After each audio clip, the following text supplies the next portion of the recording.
ಪರಲೋಕದವುಗಳ ಕಡೆಗೆ ನೋಡುವಂತೆ ನಿಮ್ಮ ಆತ್ಮವನ್ನು ವಾಕ್ಯದಲ್ಲಿ ಬಲಪಡಿಸುವ ಅನುದಿನದ ಧ್ಯಾನ. ಇಂದಿನ ಧ್ಯಾನದ ಶೀರ್ಷಿಕೆ ಕ್ರಿಸ್ತನಿಂದ ಕಲಿಯುವುದು.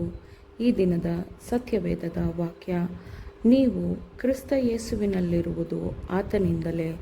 ಕ್ರಿಸ್ತ ಯೇಸು ನಮಗೆ ದೇವರ ಕಡೆಯಿಂದ ಜ್ಞಾನವು, ನೀತಿ, ಶುದ್ಧೀಕರಣ, ವಿಮೋಚನೆಗಳಿಗೆ ಕಾರಣನೂ ಆದನು. ಹೆಚ್ಚಳಪಡುವವನು ಕರ್ತನಲ್ಲಿಯೇ ಹೆಚ್ಚಳಪಡಲಿ ಎಂಬ ವೇದೋಕ್ತಿ ನೆರವೇರುವುದಕ್ಕೆ ಇದರಿಂದ ಮಾರ್ಗವಾಯಿತು. 1 ಕೊರಿಂಥದವರಿಗೆ 1ನೇ ಅಧ್ಯಾಯ 30 ಮತ್ತು 31ನೇ ವಚನಗಳು. ಫ್ರೆಸ್ನೋ ಎಂಬ ಕ್ಯಾಲಿಫೋರ್ನಿಯಾದ ಸ್ಥಳದಲ್ಲಿರುವ ನಮ್ಮ ಸಣ್ಣ ಶಿಬಿರದಲ್ಲಿ ಇಂದು ಬೆಳಿಗ್ಗೆ ಒಂದು ಅಮೂಲ್ಯವಾದ ಪ್ರಾರ್ಥನಾ ಕೂಟವು ನಡೆಯಿತು. ನನ್ನ ಪತಿಯಾದ ನಿಮಗಾಗಿಯೂ ನನಗಾಗಿಯೂ ನನ್ನ ಆತ್ಮವು ಶ್ರದ್ಧೆಯ ಪ್ರಾರ್ಥನೆಯಲ್ಲಿ ತುಂಬಿದೆ ಎಂದು ನಾನು ಭಾವಿಸಿದೆನು. ಪ್ರಿಯ ರಕ್ಷಕನು ತುಂಬ ಹತ್ತಿರವಿದ್ದಾನೆ ಮತ್ತು ದಯಾಪೂರ್ಣನಾಗಿದ್ದಾನೆ, ಕರುಣೆ ಮತ್ತು ಪ್ರೀತಿಯಿಂದ ತುಂಬಿದ್ದಾನೆ. ನನ್ನ ಪೂರ್ಣ ಭಾಗವಾಗದ ಪ್ರೀತಿಯಿಂದ ಆತನನ್ನು ಸೇವಿಸಲು ನಾನು ಬಯಸುತ್ತೇನೆ. ದೈವಬಲವನ್ನು ಮಾನವ ಪ್ರಯತ್ನದೊಂದಿಗೆ ಒಂದಾಗಿಸಬೇಕು. ಇಲ್ಲದಿದ್ದರೆ ಈ ಭಯಾನಕವಾಗಿರುವ ಈ ಉದಾಸೀನತೆಯ ಪಾರ್ಶ್ವವಾಯುವು ಮತ್ತು ಮರಣದಂತಹ ಸೋಮಾರಿತನವು ಕತ್ತಲೆ ಮತ್ತು ತಪ್ಪು ಮಾಡುವವರ ಆತ್ಮಗಳಿಂದ ಎಂದಿಗೂ ತೆಗೆದುಹಾಕಲ್ಪಡಲಾಗುವುದಿಲ್ಲ.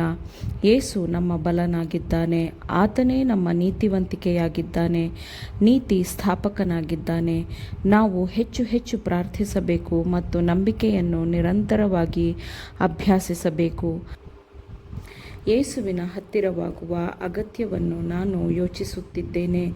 ನಾನು ಸೈತಾನನ ಶೋಧನೆಗಳನ್ನು ಜಯಿಸಬೇಕಾದರೆ ನನ್ನ ಮನಸ್ಸನ್ನು ನಿರಂತರವಾಗಿ ದೇವರ ಕಡೆಗೆ ಏರುವಂತೆ ಮಾಡುತ್ತಾ ನಾನು ನಿರಂತರವಾಗಿ ದೇವರಿಗಾಗಿ ಶ್ರಮಿಸಬೇಕು ಎಂಬುದನ್ನು ನಾನು ಗ್ರಹಿಸುತ್ತೇನೆ. ನಾವು ಸೋತು ಹೋದಾಗ ಮತ್ತು ಅಸಹನೆ ಮತ್ತು ತಪ್ಪು ಹುಡುಕುವ ಮನೋಭಾವವೇ ನಮ್ಮಲ್ಲಿ ತುಂಬಿರುವಾಗ ಸೈತಾನನು ಹೇಗೆ ಸಂತೋಷಪಡುತ್ತಾನೆ ಎಂಬುದನ್ನು ನನಗೆ ತೋರಿಸಲಾಗಿದೆ.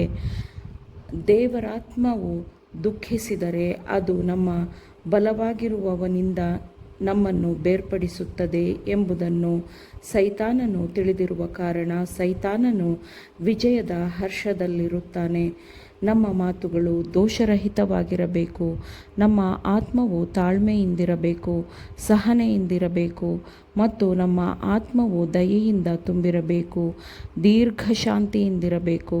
ಮತ್ತು ನಾವು ಯೇಸುವಿನಿಂದ ಕಲಿತ ಮತ್ತು ಕ್ರಿಸ್ತನ ಶಾಲೆಯಲ್ಲಿ ಇನ್ನೂ ಕಲಿಯುತ್ತಿರುವುದೆಲ್ಲವೂ ನಮ್ಮ ಮಾತುಗಳು ಮತ್ತು ಕಾರ್ಯಗಳ ಮೂಲಕ ವ್ಯಕ್ತವಾಗಬೇಕು. ಪ್ರಿಯ ಪತಿಯೇ, ನಾವು ನಿತ್ಯತ್ವಕ್ಕಾಗಿ ಬೆಳೆಯುತ್ತಿದ್ದೇವೆ.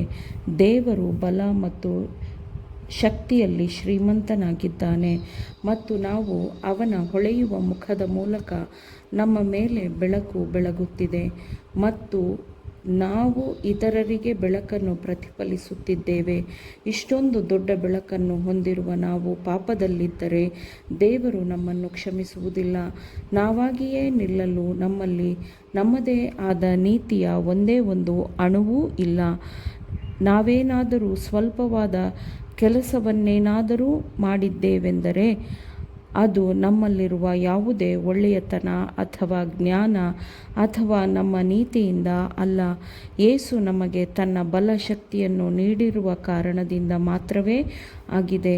ನಾವು ಪಾಪಿಗಳು, ದುರ್ಬಲರು ಮತ್ತು ನಾವು ಅಪರಿಪೂರ್ಣರೂ ಆಗಿದ್ದು ನಮ್ಮಲ್ಲಿರುವ ಬಲಕ್ಕಿಂತ ಅಧಿಕವಾದ ಪರಿಶುದ್ಧವಾದ ಬಲವನ್ನು ಹೊಂದಬೇಕೆಂದು ನಾವು ಭಾವಿಸಿದರೆ ನಮ್ಮ ದುರ್ಬಲತೆಯನ್ನು ನಾವು ಅರಿತುಕೊಳ್ಳಬೇಕು. ಯೇಸುವಿನ ಜೀವನವು ನಮಗೆ ಪರಿಪೂರ್ಣವಾದ ಮಾದರಿಯಾಗಿದೆ. ನಾವು ಮನೆಯನ್ನು ಮರಳಿನ ಮೇಲೆ ಕಟ್ಟಬಾರದು. ನಾವು ಹಾಗೆ ಮಾಡಿದರೆ ನಮ್ಮ ಮನೆಯು ಭಯಾನಕವಾಗಿ ಕುಸಿದು ಹೋಗುತ್ತದೆ. ನೀವು ದೇವರ ಕಟ್ಟಡವಾಗಿದ್ದೀರಲ್ಲ.